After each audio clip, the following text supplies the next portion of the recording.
자, 지금 첫 번째 강의 엔지니어링 지올러지에 대해서 공부를 하고 있어요. 자, 지금 우리 저번 시간에 했던 거 잠깐 복습해보고 이번 시간에 우리가 강의할 내용을 설명을 할게요. 저번 시간에 뭐 공부했죠 우리가? 저번 시간에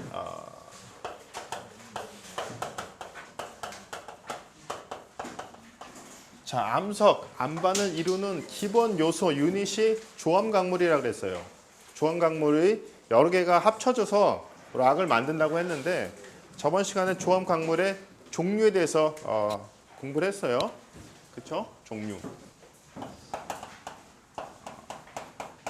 그래서 여러 가지 그룹으로 나눴죠, 우리가. 그래서 가장 대표적인 그 조합 강물 그룹이 규산염이라고 그랬어요. 규산염. 여러 가지 그 종류를 설명을 했고 특징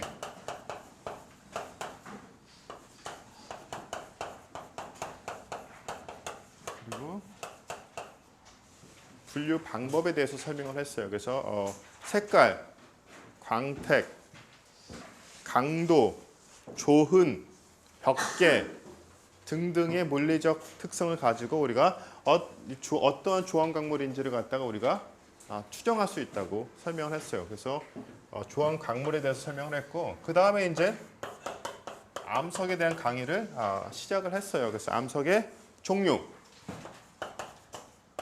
설명을 했죠. 그래서 화성암, 퇴적암, 변성암이 있다. 그리고 어떻게 생성되는지에 대해서 설명을 했어요. 그래서 그 중에서 특별히 화성암에 대해서 설명을 했고 퇴적암을 설명을 하다가 마무리를 못했죠. 그래서 오늘은 여기서부터 다시 시작을 해서 퇴적암부터 다시 이제 설명을 하고 변성암에 대한 설명을 하고 그래서 이렇게 해서 설명을 끝내고 그 다음에 이제 이어서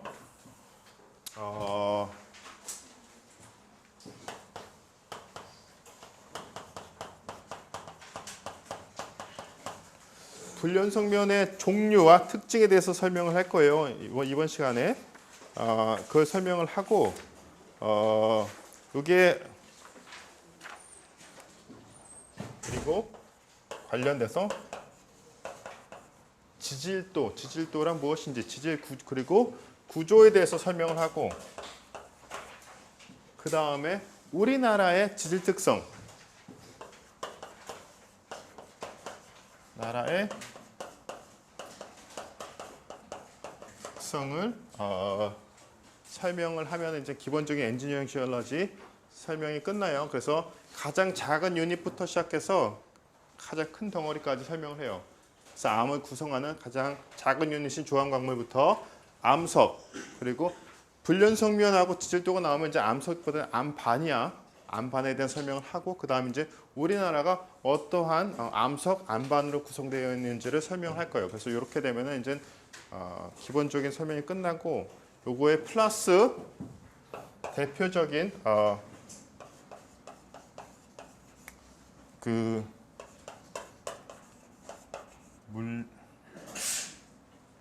실험 방법에 대해서 몇 가지 설명할 거예요. 여기서 실험에서 설명할 그 방법들은 다는 아니야. 몇 가지만 선택해서 설명을 하는 거예요. 그래서 이렇게 하면은 렉처 1이 마무리가 돼요. 그래서 오늘은 최소한 여기까지는 이제 마무리를 할 테고 물리 끝내 보려고 노력을 한번 해볼게요. 자, 첫 번째 렉처만 내가 좀 읽으면서 많이 해요. 여기는 아무래도 좀 이렇게 설명 위주이기 때문에 내가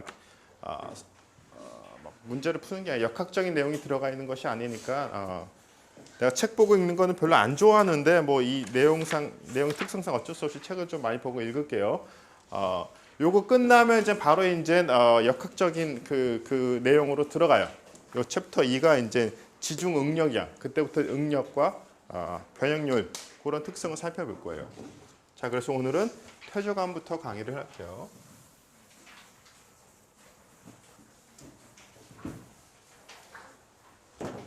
자, 그래서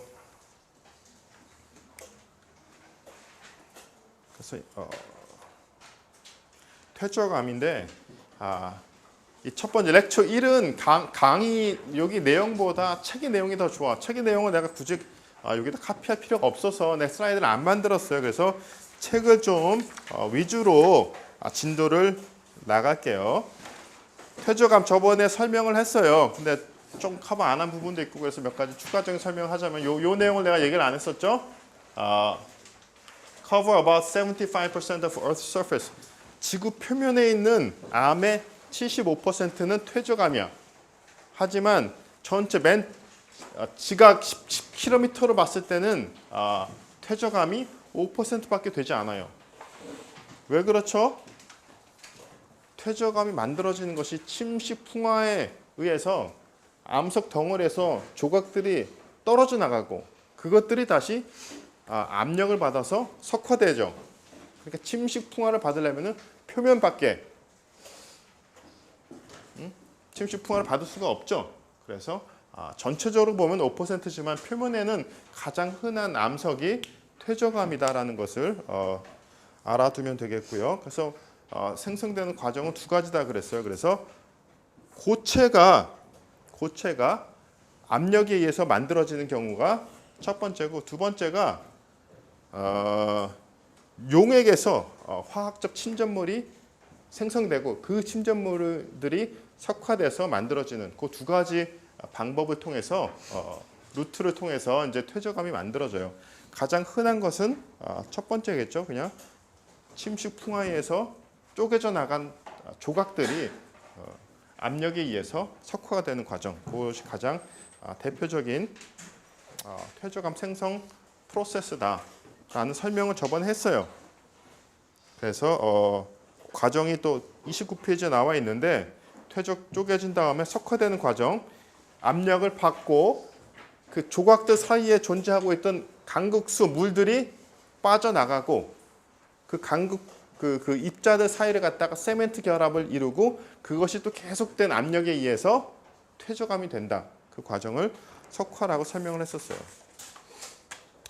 그런 얘기도 설명을 했고 저번 시간에 그리고 퇴저감의 종류에 대해서 설명을 하다가 이제 멈췄어요. 그래서 오늘 거기서부터 다시 시작합시다. 그래서 30페이지에도 나오고 여기도 나와요. 여기서는 클라스틱, 넌 클라스틱. 우리말로는 쇠설성이 클라스틱이야. 그리고 넌 클라스틱은 화학적 그리고 유기적이 합쳐져서 이제 넌 클라스틱이 되겠어요. 가장 대표적인 생성 과정이 쇠설성이에요.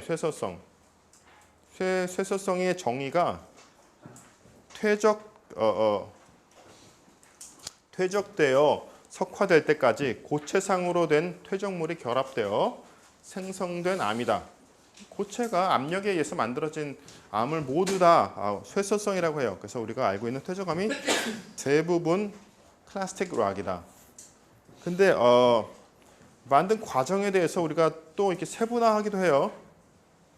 그래서 유수작용으로 만들어진 것이 수성. 그래서 물 밑에서 만들어졌다는 얘기예요. 그래서 수성쇠설암 가장 흔한 퇴저감이 되겠어요. 그래서 입자의 크기에 따라서 이렇게 여러 가지로 분류를 해요.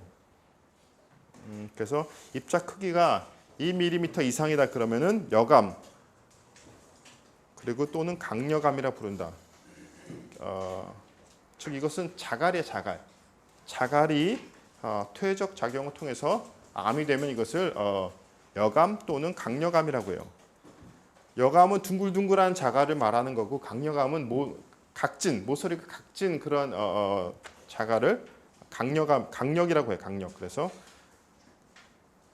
conglomerate 그리고 breccia. 그래서 두 가지 여감, 강여감이라고 부르고 입자가 좀 더 작은 것을 갖다가 사암 또는 아코스라고 하는데 사암 그 영문 표기를 보면은 이게 어떻게 만들어진지 확실하게 알 수 있어요. 샌드스톤이죠. 샌드가 시멘트 결합을 통해서 암석이 된 것을 사암이라고 그래요. 사암. 이것도 굉장히 흔한 암이에요. 그다음 이거보다 더 작은 거, 샌드보다 작은 입자가 뭐지? 그 소일에서 샌드, 실트, 그다음 클레이죠. 샌드, 클레이, 실트. 실트로 만들어진 암이 실트스톤이야. 미사암. 그리고 클레이로 만들어진 것이 머드스톤 또는 쉐일, 이암 또는 쉐일이에요. 그래서 크기에 따라 여러분들이 알고 있는 크기 그대로야. 자갈, 모래, 실트, 점토, 여감, 사암, 미사암, 쉐일 또는 머드스톤. 그렇게 종류를 분류할 수가 있어요. 그리고 이것들이 이제 가장 대표적인 퇴적암이다. 수성, 물에 의해서만 만들어지는 것이 아니라 풍성, 바람에 의해서, 빙성, 빙하에 의해서, 그리고 화성 등등의 여러 가지 다른 메커니즘을 통해서도 퇴적암이 만들어져요. 하지만 가장 흔한 것은 수성이다. 그래서 수성만 알아두면 되겠어요. 그래서 이것이 대표적인 쇠설성 퇴적암이 되겠어요. 그 다음에 이제 화학적 퇴적암. 그래서 암석 또는 암편이 용액화되었던 성분이 다시 침전되어 고체화되어 생성된 암이다. 그래서 대표적으로 이제 탄산염암하고 증발 잔류암 두 가지로 나누고, 가장 또 대표적인 탄산염암이 여러분들도 잘 알고 있는 석회암, 라임스톤이야. 대표적인 탄산염암이야. 그리고 고해암, 돌로스톤 두 가지다. 그리고 증발, 물속에 용해되었던 물질이 물의 증발로 침전되어 만들어진 암이야. 암염, 석고, 처트. 그리고 세 번째로 유기적 퇴적암, 생물체의 유해가 쌓여서 만들어진 암을 유기적 퇴적암이라고 해요. 자, 32페이지에는 그 퇴적암의 종류가 이제 표로 정리가 되어 있고 또 자세한 설명이 붙어 있어요. 자, 그래서 첫 번째 쇠설성, 화학적, 그리고 마지막 유기적 퇴적암. 수성 쇠설암은 설명을 했어요. 여감, 강여감, 사암, 미사암, 이암 또는 쉐일. 첫 번째 여감 다시 한번 설명을 읽어볼까요? 둥근 자갈들의 사이를 모래나 점토가 충진하여 고결케 된 자갈 콘크리트 같은 암석이다. 자갈의 양은 전체 퇴적물의 30% 이상이어야 우리가 이것을 여감이라 부른다는 얘기예요. 자, 33페이지에 사진이 있죠. 여감. 요건 그래서 그 자갈들 사이를 갖다가 요거는 꼭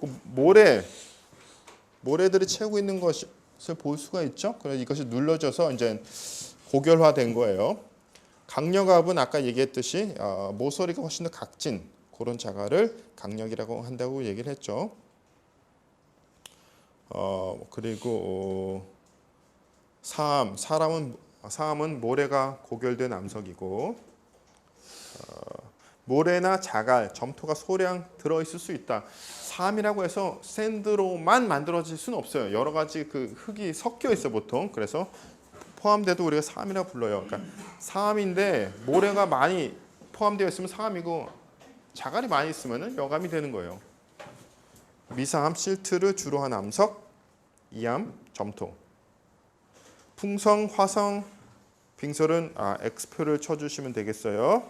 요거는 알기만 하고 자세한 것까지는 알 필요 없고, 그 다음에 화학적 퇴적암에서 중요한 것이 석회암. 석회암이 굉장히 중요해요. 석회암이 물에 잘 녹아. 석회암, 고해암. 그리고 증발해서 이제 암염, 석고, 처트. 까지 알아둡시다. 그래서 다시 한번 여기 사진을 보면은 사진으로는 만져볼 수가 없으니까 잘 안 보이지만 사암, 쉐일이 입자가 훨씬 더 작겠죠. 세립질이에요. 사암은 조립질이고 표면의 거치기가 다를 텐데 볼 수는 없어요 지금.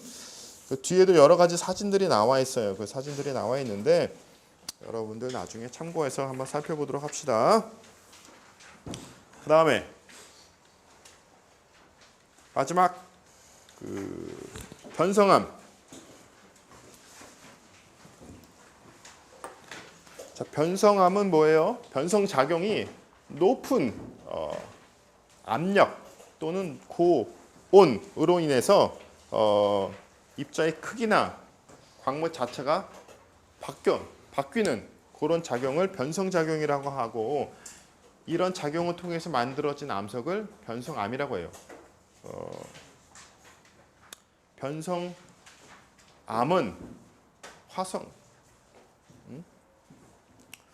화성암으로부터 만들어질 수도 있고 퇴적암으로부터 만들어질 수도 있어요. 자, 그리고 변성암의 분류, 생성 과정에 따라서 이렇게 세 가지로 분류를 해요. 여기는 지금 안 나와 있는데 책을 봅시다. 36페이지에 접촉 변성암, 광역 변성암, 그리고 파쇄암, 이렇게 세 가지로 분류를 해요. 접촉 변성암, contact metamorphic rock이라고 하는데, contact, 즉 그 암석이 마그마와 만나서 접촉해서 높은 고압에 의해서, 고온에 의해서 그 변성 작용이 발생을 하고 그로부터 생성된 암을 접촉 변성암이라고 해요. 비교적 얕은 지역에서 발생하며 변성되는 면적도 작다. 마그마와 암석이 만나야 되니까 아주 넓은 지역에 대해서 발생하는 것이 아니라 로컬, 아주 좁은 지역에서 발생을 해요. 대표적인 접촉 변성암은 호은페스. 호은페스란 이런 암석도 알아둬야 돼요. 호은페스. 특징은 조금 이따 다시 살펴볼게요. 그 다음에 광역 변성암. 대부분의 우리가 변성암이라고 얘기하면은 대부분 광역 변성암이에요.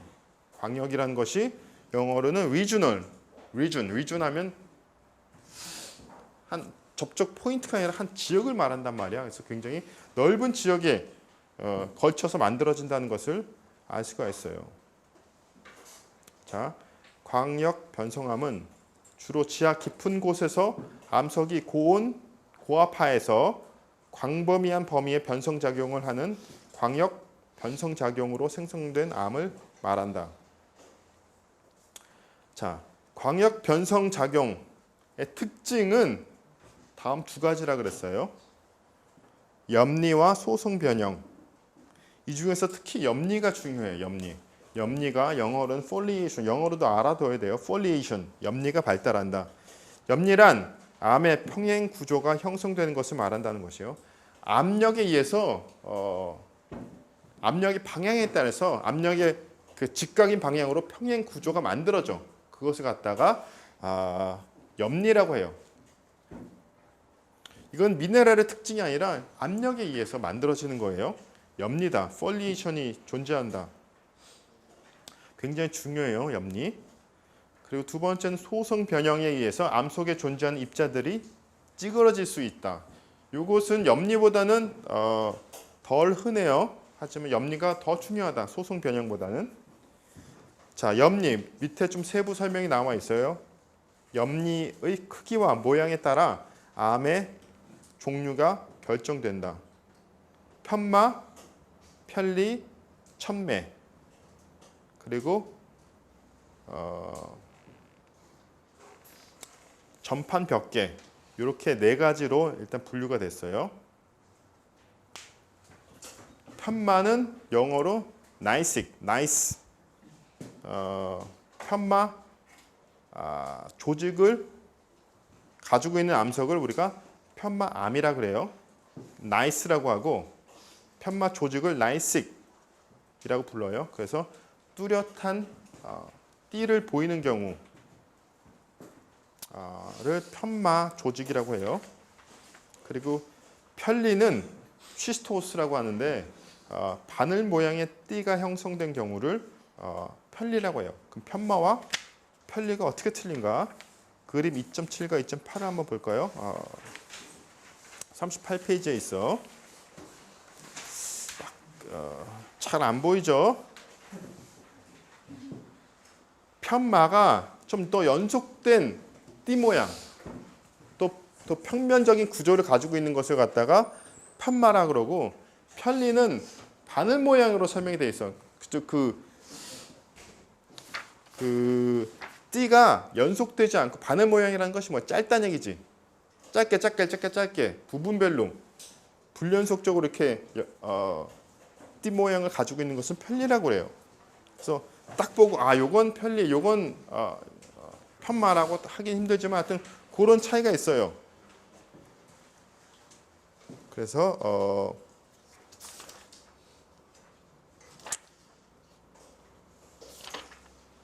편마는 뚜렷한 띠, 편리는 바늘 모양의 띠.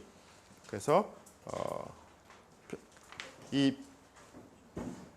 띠를 따라서 쪼개지기가 쉬운데 편리 같은 경우에는 평면으로 깨끗하게 쪼개지는 것이 아니라 이렇게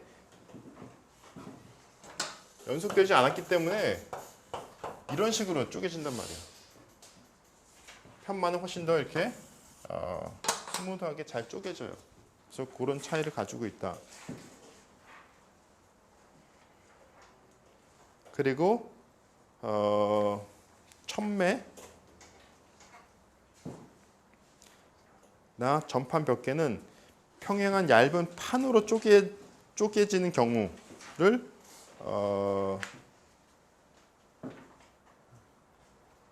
천매하고 그러니까 그런 특성을 가지고 있어요. 자, 요거에 대한 자세한 설명 조금 있다가 변성함의 종류 특징 표 2.6을 보면서 다시 한번 설명을 할게요. 아주 중요한 것은 여러분들이 알아야 될 것이 이제 편마 조직, 편마, 편리, 그리고 천매, 그리고 전판 벽계로 이런 말들을 알아둬야 돼요. 네 가지 특성들. 그리고 마지막으로 세 번째 파쇄 압류. 이것도 광범위한 그런 리저널 그 변성함이 아니라 로컬 특징이에요. 단층 운동에 따른 압쇄 작용으로 만들어진 변성함이다. 단층 운동으로 압쇄가 발생한다는 것은 그것도 굉장히 로컬해. 단층 운동 좀 더 설명을 할 텐데 다시 단층도 대표적인 불연성 면이 한 가지예요. 근데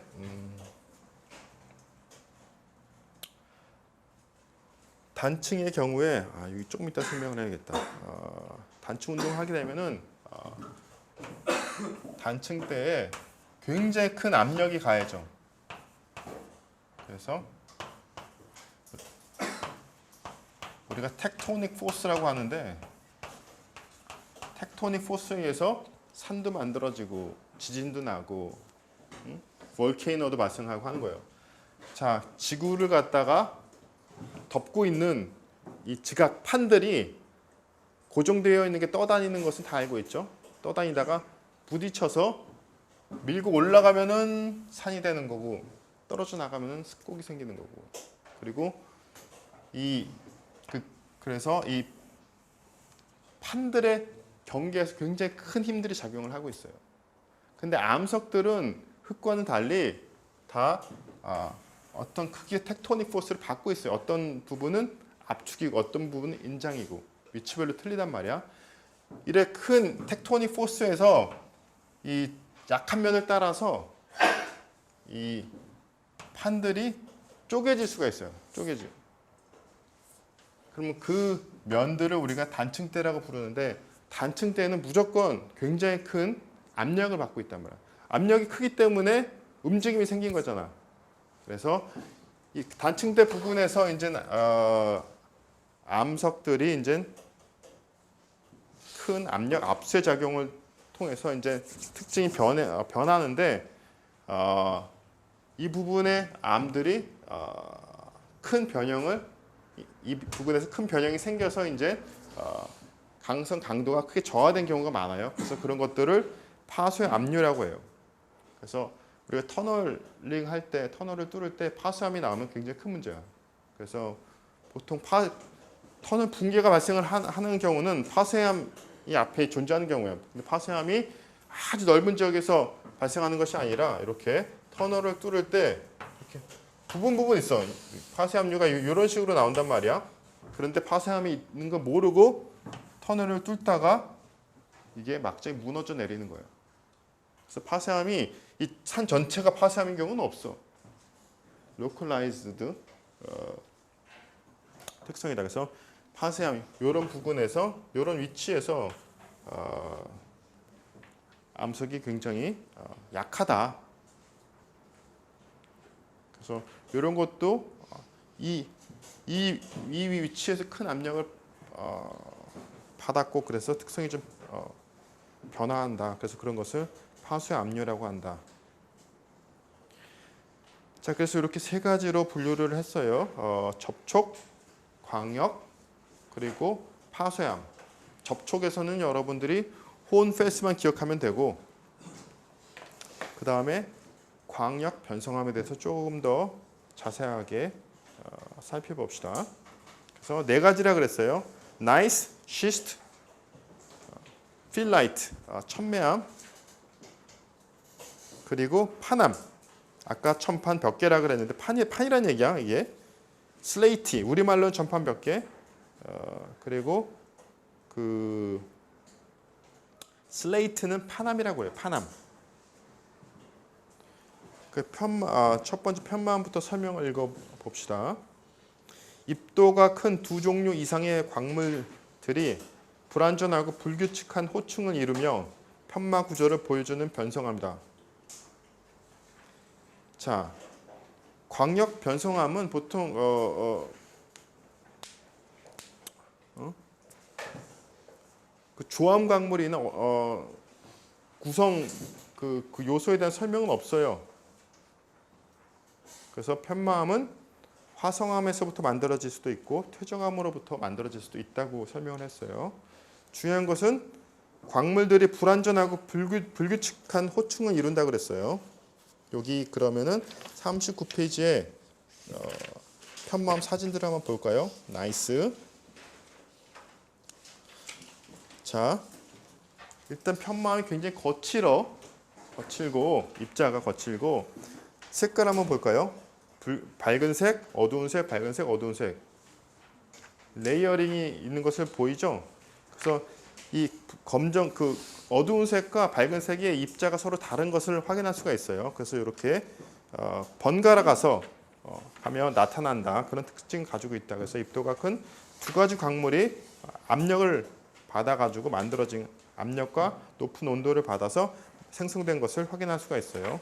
이런 것을 편마함이라고 해요. 그 다음에 편암, 가장 분포가 넓은 변성암. 육안으로 결정이 구별되나 편마함보다는 작은 결정들로 되어 있는 변성암이다. 편리에 따라 비교적 잘 쪼개지나 금연은 완전히 평탄치 못하고 파상을 이루는 일도 있다. 자, 아래로 내려갈수록 입자가 작고 변성이 많이 된 거야. 위로 갈수록 거칠고 변성이 덜 된 거예요. 그래서 변성이 더 많이 됐기 때문에 띠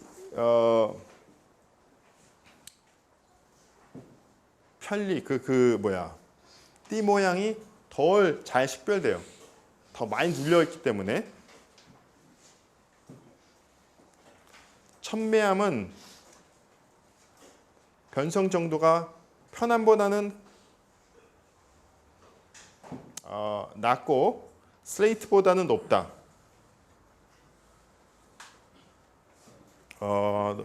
구성 광물의 입자는 육안으로 식별이 곤란할 정도로 작다. 그래서 편리면은 강한 광택을 발하는데 이는 음모의 미립에 의한 것이다. 그리고 마지막으로 판암.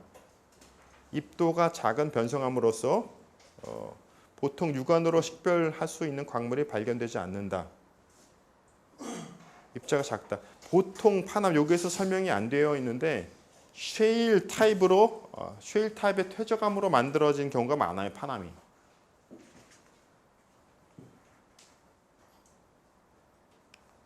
그래서 그 변성암 중에서는 가장 그 입자가 세립질이에요.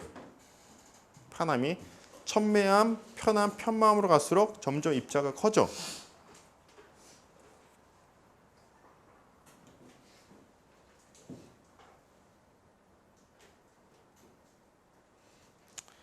그 슬레이트의 특징은 쪼개짐이 잘 발달되어 있어 평행한 얇은 판으로 잘 쪼개진다. 그래서 입자의 크기로서도 이제 분류를 할 수가 있어요. 파남이 입자가 제일 작고 보통 쉐일이 뭐예요? 클레이 타입이니까 입자가 작다. 올라갈수록 훨씬 더 조립질이다. 편마음은 사진에서도 볼 수 있지만 굉장히 거칠어요. 입자가 크단 말이야. 그래서 그런 차이가 있다. 그래서 그런 광역 변성암, 우리나라 그 지층을 구성하는 대표 그 암들도 변성암이 많아요. 그리고 이런 것이 기본이고, 그 다음에 38페이지 기타 변성암, 독특한 변성암으로 변한 암석을 말한다. 예가 몇 개 나와 있어요. 석영질사암이 변성작용을 통해서 규암이 되고, 석회석이 고온고압하에서 대리석이 돼요. 대리암이 돼요. 그리고 석탄이 무연탄이 됐다가 토상흑연이 되고, 너나이트하고 갈라암, 요것이 이제 그 화성암이었어요. 화성암이 사문암이 되고, 응회암, 현무암, 요것도 입자가 작은 화성암이었단 말이야. 요것이 이제 각섬암이 되고, 그래서 이런 이렇게 광역 변성암하면은 오리진이 뭔지 정확하게 설명이 안 되어 있는데, 이렇게 우리가 규암, 대리암, 흑연, 사문암 이런 것은 오리진이 뭔지가 확실한 거죠. 그래서 이렇게 특별한 변성암을 종류들도 있다. 자, 그래서 요 정도, 여기 사진들은 여러분들이 참고를 하고, 전에 얘기했지만 우리가 그 암석 그 광물 세트가 있어요. 그래서 그것을 나중에 우리 그 학생 연구실에 갖다 놓을 테니까 여러분들이 나중에 숙제할 때 그 좀 쭉 확인을 해보고 만져보면서 좀 더 자세한 정보를 얻도록 합시다. 그래서 요 정도까지만 해서 암석에 대한 설명은 이제 요것으로 마칠 거예요. 이제 그래서 조암 광물 설명했고, 암석의 종류에 대해 설명을 했고요.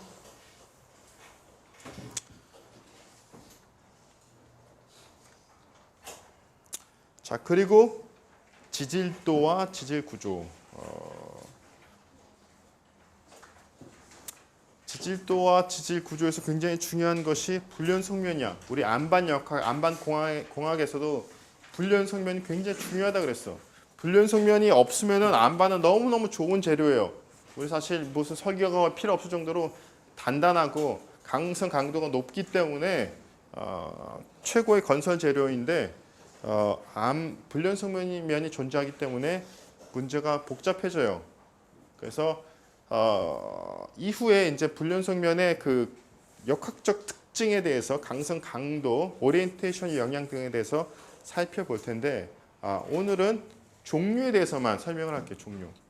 이 공학적 특성은 전혀 언급하지 않고 종류가 굉장히 많아요.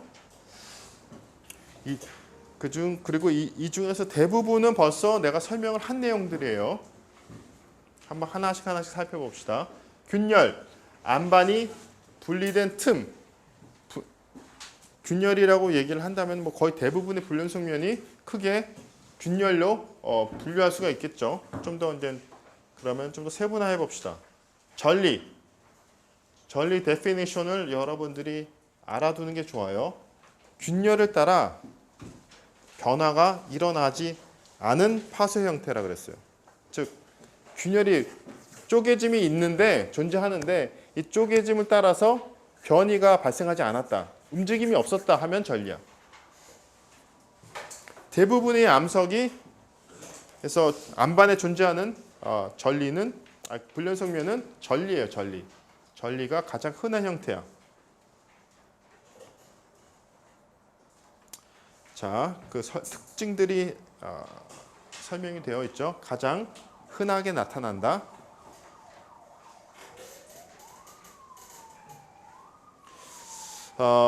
특징이 그 형태가 뭐 응력 상태에 따라서 뭐 형태가 달라지고 개구성 전리라는 것이 그 오픈이야 오픈 조인트야. 딱 붙어 있지 않고 그 오프닝이 존재한다는 얘기야.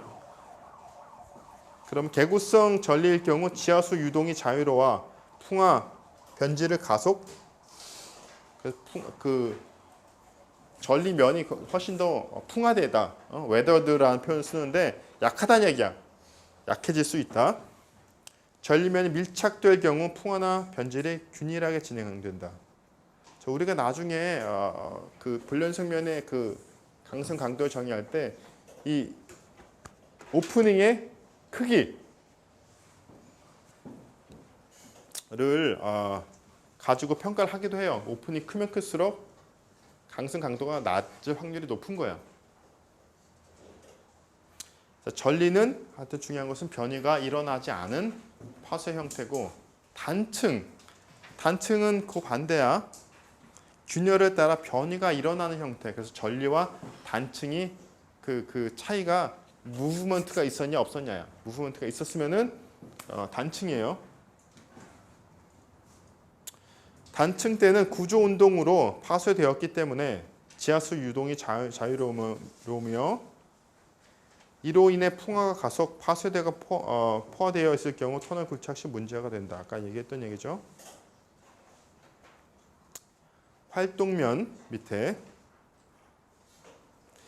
활동면도 단층의 한 종류인데 무브먼트가 많이 생겨가지고 표면이 마모되어 있다. 그래서 광택이 난다. 광택이 날 정도면은 굉장히 큰 데포메이션이 발생을 한 거야. 많이 미끄러지면은 웨더드 변이가 크게 발생을 하면은 아주 매끌매끌해질 수가 있단 말이야. 그래서 큰 변이가 발생을 한 경우고 강도가 잔류 강도 수준이기 때문에 응력 방향에 따라 강도와 변형 정도를 결정을 해야 된다. 그래서 우리가 보통 얘기할 때 전단 응력과 변형률의 관계를 그릴 때 이거 아직 안 배웠지? 응력 변형률 관계 소울에 대해서도 안 배웠죠. 그래서 여러분들 나중에 배울 텐데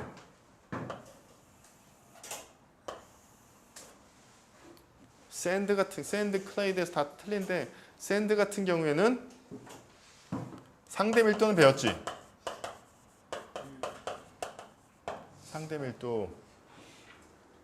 상대 밀도가 크면은 덴스 샌드죠, 덴스. 상대 밀도가 작으면은 루스 샌드란 말이야. 그래서 상대 밀도가 큰 덴스 샌드는 이렇게 피크에 도달했다가 나중에 저항력이 감소해. 이게 전단 응력과 전단 변형률이야.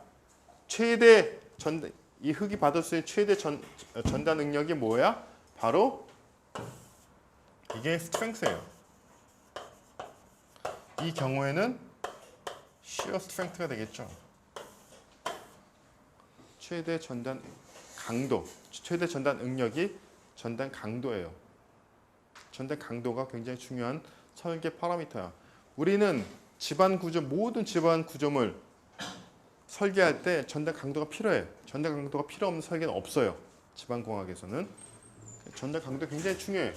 근데 여기 피크에 도달했다가 받을 수 있는 전단 저항력이 감소해. 그러다가 플랫해진단 말이야. 이것을 갖다가 ultimate strength라고 해요. ultimate strength. 루스 샌드는 피크가 도달했다 감소하지 않고 느슨하게 올라가요. 완만하게. 그러다가 최대에 도달해요. 근데 루스 샌드의 ultimate 강도와 덴스 샌드의 ultimate 강도는 같아요. 이걸로 끝나 샌드는. 물론 이것은 같은 구소갑에서 실험을 할 경우에는 상대 밀도와 상관없이 극한 강도는 동일해요. 이것이 샌드의 특징이야. 근데 클레이 같은 경우에는 얼티메트에 도달한 다음에도 계속 떨어져 이렇게. 변형이 커지면 커질수록 계속 떨어진단 말이야. 그래서 이 상태를 갖다가 우리가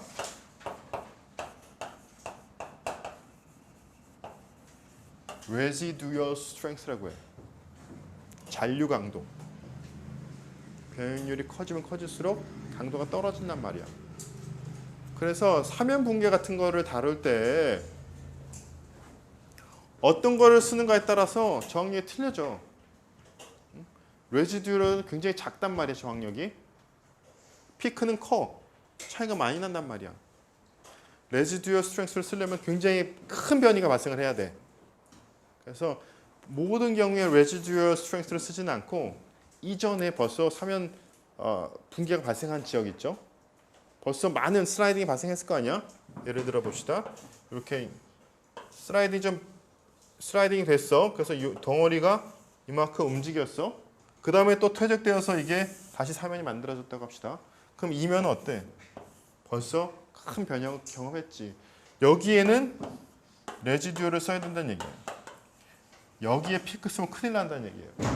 그래서 existing landslide 발생한 경우에는 residual strength를 써줘요. 그래서 이런 것을 결정하는 것이 지방공학자가 해야 될 그런 내용들이야. 이런 것을 갖다가 그 책에서 그 표를 보고 설계 그 차트를 보고 결정할 수가 없다는 얘기예요. 근데 여기에 그 내용이 나와서 내가 이거 설명을 한 거예요. 활동면에 잔류강도 수준이라는 얘기가 나왔죠. 단층이기 때문에 이런 게 가능해. 전리를 따라서 변형이 크게 발생을 해서 뭐 잔류강도에 도달할 수가 없다는 얘기예요. 이것은 단층대이기 때문에. 단층대도 모든 단층대가 레지듀얼 스트렝스를 써야 된다는 얘기가 아니라 그 중에서도 많이 변형이 큰 경우에는 잔류강도를 사용을 해야 된다. 그리고 염리면. 염리는 폴리에이션이야. 아까 설명을 했죠. 변성작용 과정에서 광물 입자가 재배열되면서 형성된 그런 불연성 면이죠. 이게 실제 쪼개져 있을 수도 있고 아니면 눌려 닫혀 있을 수도 있어요. 폴리에이션은 단층대는 무조건 열려 있죠. 그렇지만 이것은 물론 뭐 압력에 따라서 그 오프닝 크긴 달라지겠지만 염리면은 완전히 좀 열려 있을 수도 있고 닫혀 있을 수도 있어요. 그리고 파쇄대. 습곡 작용이나 응력 이완 과정에서 형성된다. 자, 습곡이 또 나오는데 습곡이 뭐냐? 이런 게 습곡이에요. 습곡.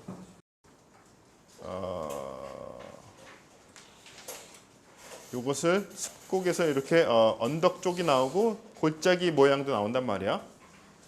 요런 그 모양을 갖다가 엔티클라인, 요거 싱클라인, 향사, 배사라고 불러요. 여기 다음에 나올 거야 아마. 습곡은 44페이지 좀 더 다시 잘 나오는데 미리 설명을 할까? 여기서 설명하지 뭐. 44페이지 한번 볼까요? 습곡.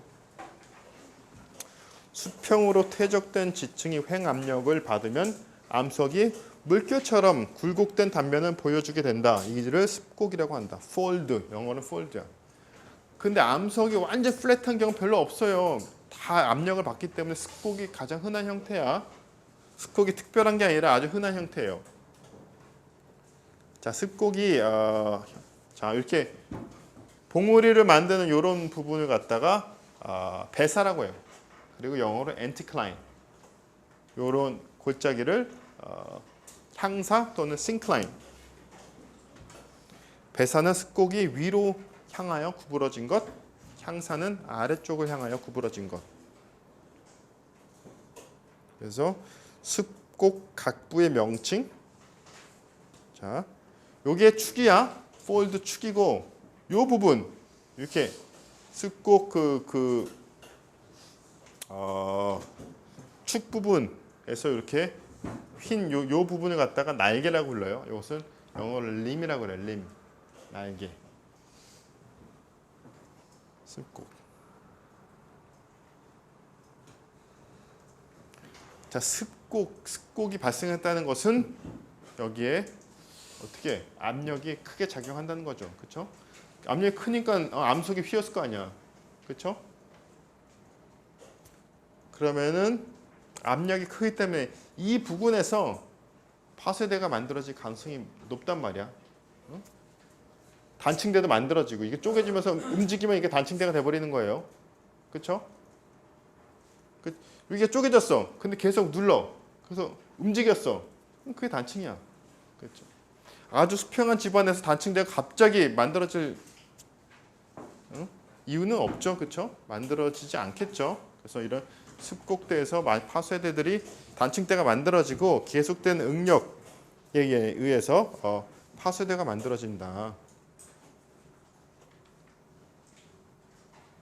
파쇄대의 특징은 변성암 내에 발달하는 약선면을 따라 단층 점토나 암편이 박층으로 분포한다.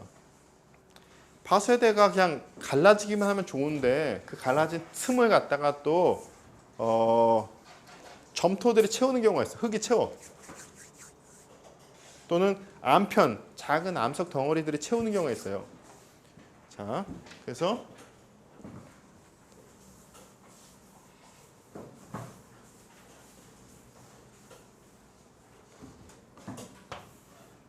여기에 뭐 단층대가 생겼어. 밀려가지고 여기가 습곡이라고 합시다. 쪼개졌어요. 근데 비가 막 내리고 그래서 여기 표면이 쌓였어. 흙이 쌓였는데 이 점토 성분들이 물을 따라서 이 틈을 갖다가 채워버리는 경우가 많아요. 그래서 여기 이 안을 갖다가 클레이가 채워. 그러면은 이 불연성면의 강도는 뭐가 결정하는 거야? 응? 이 사이를 갖다 클레이가 채우고 있어.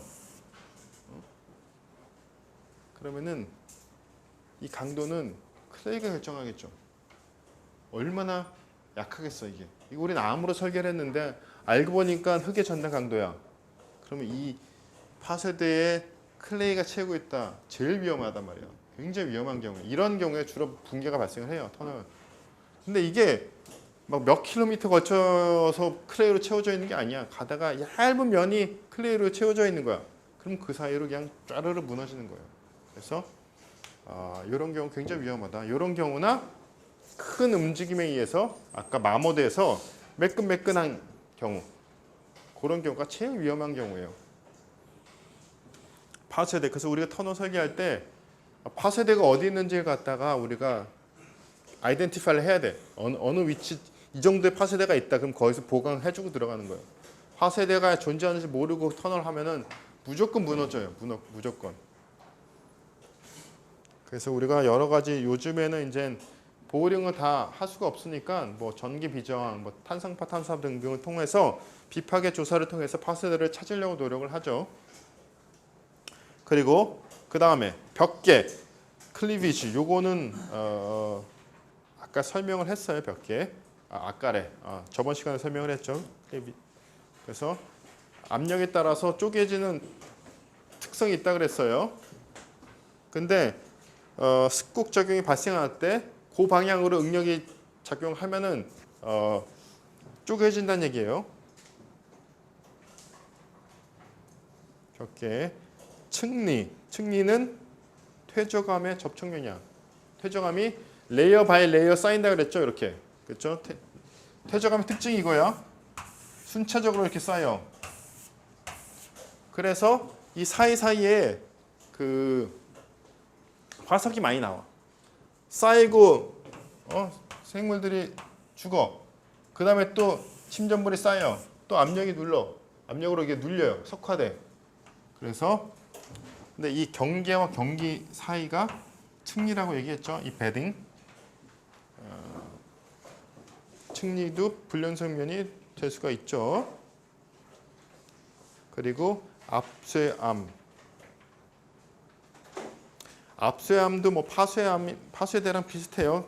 지질 구조 작용을 강하게 받은 구간, 큰 압력을 받아서 변성 작용이 발생한 그런 암을 얘기하고, 불연석면이라고 보기보다 불연석 공간이라 볼 수가 있죠. 공동 동굴. 용해성 암석에서 지하수 작용으로 형성되거나 화성암 내의 가스 포켓으로 인해 형성된다. 자, 가장 대표적인 것이 라임스톤 지역에서 석회암 지대에서, 석회암 잘 녹는다 그랬죠. 지하수의 그 흐름에 따라서 구멍이 뻥뻥 뚫려 있는 지대가 있어요. 석회암 지대. 구멍이 진짜 큰 구멍들이 집안에 나 있어. 이런 데서 공사 잘못하다도 큰일 나는 거예요. 석회암에 구멍이 있는지 모르고 하다가 바로 무너집니다. 이런 데서. 석회암 지대가 굉장히 중요하고, 그럼 이거 다 보강해 줘야 돼. 그라우팅으로 채우던가 뭘 하든 집안 보강을 해줘야 돼. 가스 포켓, 화성암 내에서 가스 포켓으로 생긴다. 공기가 들어가서 이제 그 구멍이 생기는 거죠. 이런 것은 이제 이렇게 석회암 지대의 공동체는 규모가 크진 않아. 포켓이 막 몇백 미터일 수는 없으니까, 아주 로컬라이즈드 특성이니까 가스 포켓 때문에 우리가 설계할 때 큰 문제가 되는 경우는 없고, 가장 큰 문제는 석회암 지대의 공동이다. 이런 것을 불연석 면으로 굳이 보자면은 뭐 볼 수는 있겠어요. 우리가 보통 포함 안 시키는 경우도 있는데, 하여튼 이런 게 있다. 그래서 이렇게 종류가 굉장히 다양하다. 그래가지고 이런 종류들이 있고, 여러 뭐 다 알아야 돼요. 다 알아야 되고. 근데 뭐 다 설명한 거잖아. 벽계, 층리 설명했고, 나머지는 층리, 벽계, 염리는 암석하면서 설명했죠. 암석하고 주암광물하면서 설명한 거고, 중요한 건 전리하고 단층이야. 그렇죠? 단층에서 무브먼트가 많은 게 활동면, 그 중에서도 큰 압력 받은 게 파쇄대. 그렇지 않아요? 다 같은 거야. 그리고 전리. 그렇죠? 전리가 더 큰 내용이야. 쪼개진 거를 다 전리라고 하니까, 움직임이 없었던 거를 갖다가. 그래서 우리가 그냥 역학적으로만 분류를 할 때는 전리 또는 단층이야. 전리 또는 단층. 전리 종류가 많은 거죠. 이제 전리가 종류가. 알겠죠?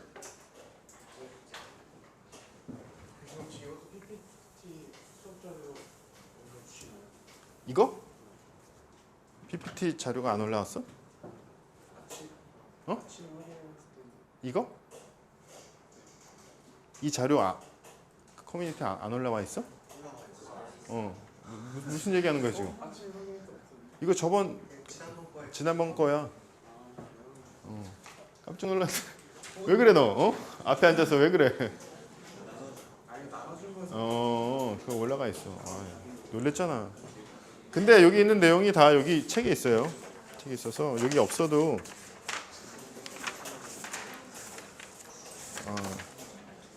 이건 없구나 책에.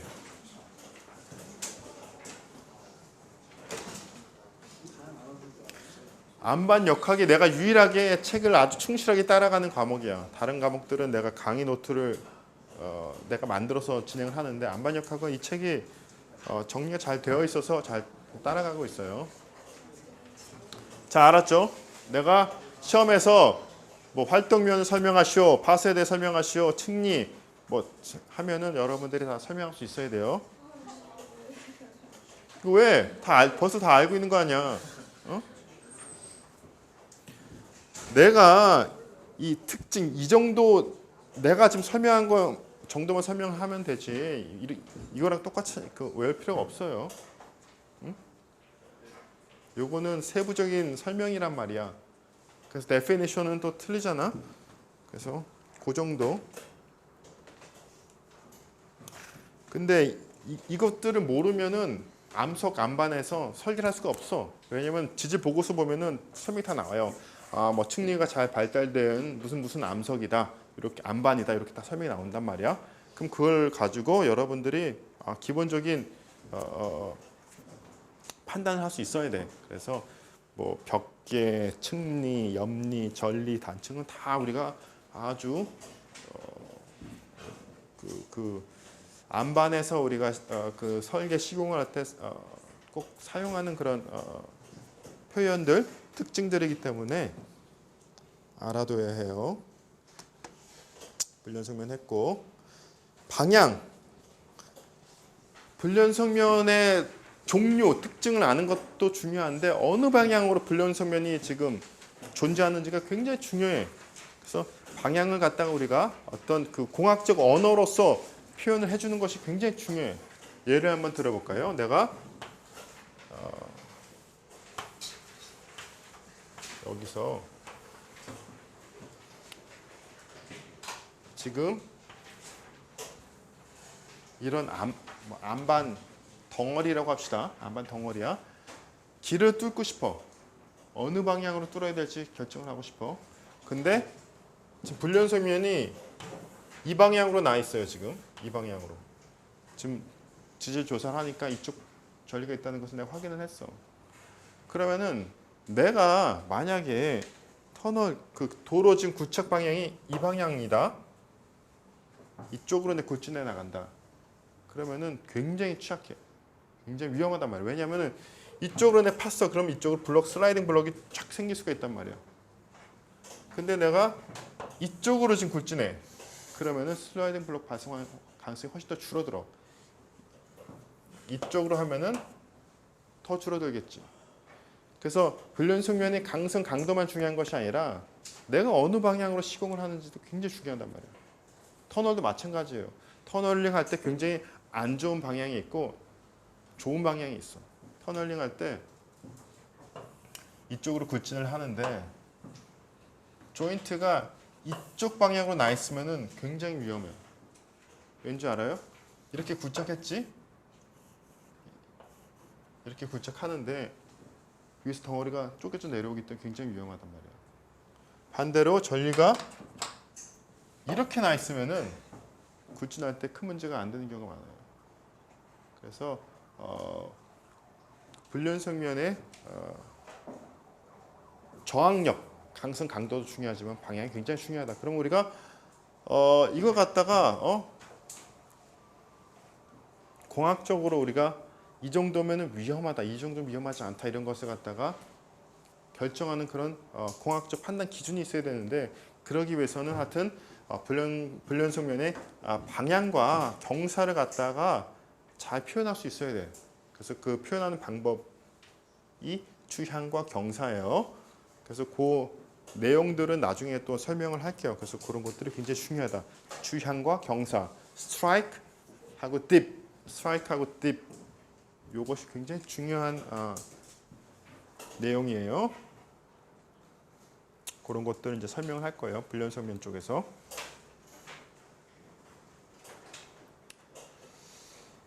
자, 이렇게 해서 이제 지질도, 지질 구조의 특성을 설명을 여기 한 가지만 더 설명을 할게요.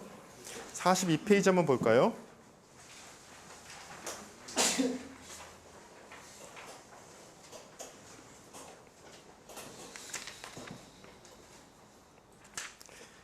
저기 지질도가 나와 있죠. 지질도가 여기 뭐 A하고 B 두 가지 지질도인데 더 간단한 지질도인 B를 한번 볼까요? B.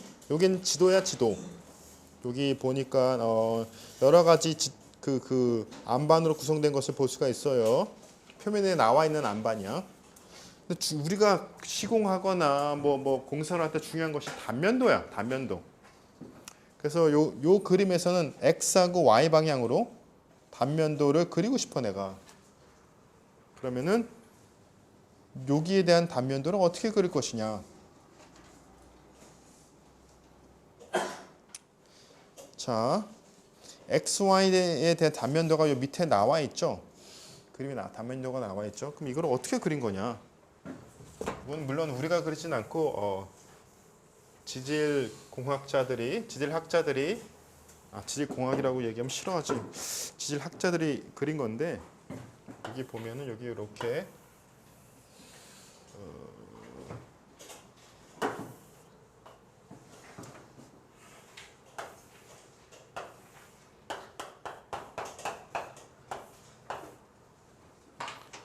요런 지질도에서 지금 이 방향 단면도를 구하는 거야. 그럼 이게 이 XY 방향, 이 수직 방향으로 지층이 어떻게 생겼는지를 갖다 그리는 것이 단면도예요. 그럼 어떻게 하냐? 내가 지질학자면 여기 가가지고 지금 이 XY 방향에 그렇죠? 이 XY 방향에서 경사를 구해. 표면에서 나와 있는 불량수면을 보고 경사를 구하는 거야. 경사를 재는 기구가 있어요. 그래서 여기서 이게 이쪽으로 만약 경사가 20도 기울어져 있더라. 경사가 20도다. 요거 재고 또 이쪽 와가지고 또 경사를 다 재요. 이쪽 방향으로 30도가 경사가 30도다. 그러면은 이걸 갖다가 로테이트 시켜서 여기서 이 위치에서는 20도였으니까 20도 찍고 여기서 30도였으니까 30도 찍는 거야. 그냥 요거 30도였다. 요거 20도였다. 그래가지고 요걸 갖다가 이 가운데 여기서 경사 찍고 표면에 나와 있지 않으면 노출되지 않으면 우리 못 그려 단면. 노출된 불연식 면을 가지고 가서 경사를 재는 거예요. 아주 무식하게. 그래가지고 요거 갖다 연결하는 거예요. 이렇게 이런 식으로 이렇게 이런 식으로 연결하는 거예요. 이런 것이 단면도예요. 이런 작업을 엔지니어링 지올러지를 들으면은 이런 걸 진짜 현장 나가서 다 해. 이거 다 가지고 불연숙면 찾아가지고 차 타고 이거 다 가가지고 불연숙면 노출된 거를 찾아가지고 경사 재고 차 타고 여기 가서 다 재. 이렇게 그래가지고 요것을 완성을 해요. 또는 지도가 주어지면은 또 지도에 이런 표시들이 있어요. 이렇게 여기 앞에 41페이지에 표시들이 불연숙면을 갖다가 우리가 지도상에서 어떻게 표시하는지가 나와 있죠. 그래서 층리, 벽계, 전리 등등 표시가 돼 있단 말이야. 그래서 이 기호를 보고 이게 벽계인지 층리인지 옆리인지 전리인지를 보고 각도가 나와 있는 경우가 있죠. 만약에 여기 20도라고 전리였고 이게 20으로 나오고 여기가 몇 도로 나왔다면 그걸 따라서 우리가 단면도를 그릴 수가 있어요. 그래서 우리가 이런 지도를 가지고 단면도를 그릴 수 있는 것은 그려야만 우리가 공학적으로 필요한 정보를 얻을 수가 있어요. 그래서 A도 마찬가지 방법으로 그릴 수가 있어요. 여기 A, B를 따라서 단면을 그렸더니 이거 싱크라인 습곡이란 말이에요. 습곡. 그래서 이렇게 단면도를 그릴 수가 있다. 단면도를 봐야지 우리가 감이 확 와요. 이게 어떤 구조인지. 우리 토목은 지도로 표현되는 건 없죠. 다 단면도죠. 단면도를 주면 우리가 이렇게 생긴 집안이구나. 그럼 우리가 몇 미터 구축을 해야겠다. 어떻게 시공해야겠다. 이런 결정을 내릴 수가 있어요. 그래서 단면도를 만들 수가 있다. 그리고 그런 것도 중요하고 43페이지 단층의 종류. 단층이 지금 어떻게 움직이는가에 따라서 단층 무브먼트에 따라서 우리가 분류를 해줘요. 그래서 주향 이동,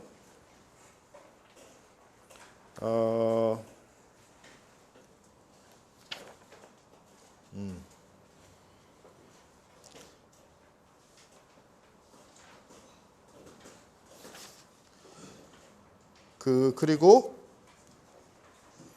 주향 단층은 두 개의 덩어리들이 판들이 서로 어떻게 하는 거예요? 경사가 거의 수직이며 단층의 양방향 움직임이 수평이다. 수평 움직임을 하는 거예요. 타고 올라가거나 내려오는 것이 아니라 사이드 바이 사이드 이렇게 옆으로 미끄러지는 것을 갖다가 주향 단층이라고 해요. Strike slip fault.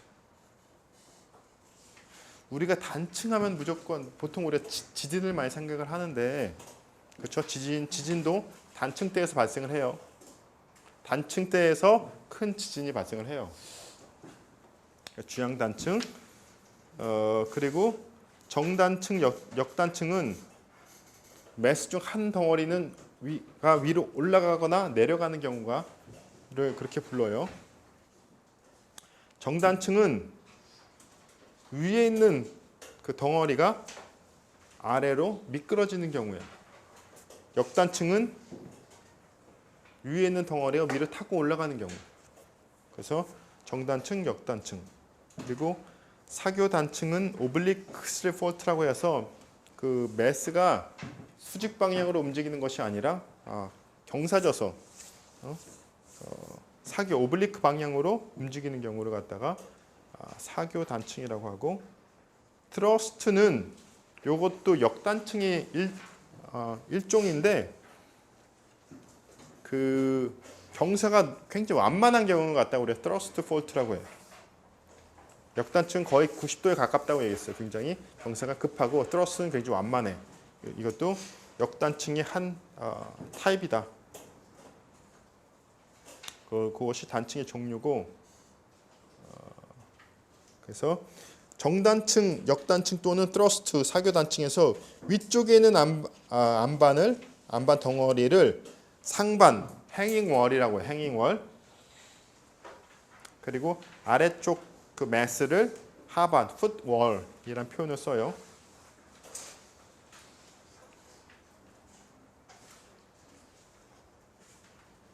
그것이 단층의 종류이고, 그리고 45페이지에 이것도 아까 설명했던 내용인데,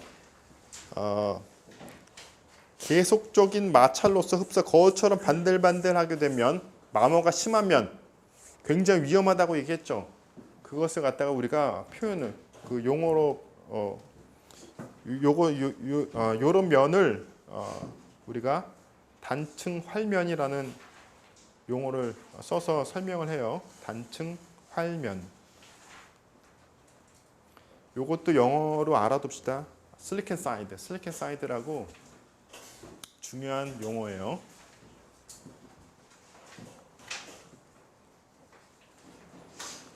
슬릭 앤 사이드 있다 그러면 무조건 조심해야 돼. 굉장히 조심해야 돼. 슬릭 앤 사이드. 굉장히 위험한 그런 존이에요. 그리고 단층대. 단층이 두껍게 이루어진 그런 군이다. 단층대. 단층 점토. 아까 얘기했던 내용이에요. 그 불연성면을 갖다가 클레이들이 채우는 경우가 종종 발생을 해요. 특히 파쇄대 쪽에서. 그러면은 이런 것을 단층 점토, fault clay라고 불러요. 또는 단층 강력, 단층 사이를 갖다가 모난 그 암석 덩어리들이 채우고 있는 경우, 그런 것을 단층 강력이라고 하는데, 제일 위험한 것은 단층 클레이요. 단층 클레이, 실리콘 사이드, 굉장히 조심해야 되는 그런 경우라고 할 수가 있겠어요.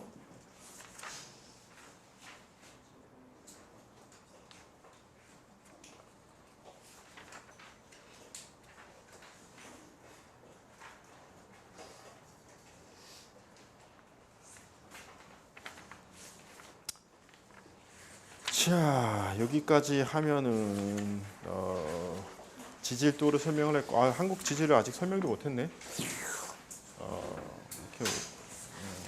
자, 하여튼 오늘은 여기까지 하고, 다음 시간에 한국 지질하고 나머지 그 물리적 성질 시험하는 방법 설명하고 엔지니어링 지올러지 강의는 마칠게요. 숙제는 안 낼 테니까 다음 시간에 낼 테니까 추석 때 잘 놀고 다음 주에 봅시다.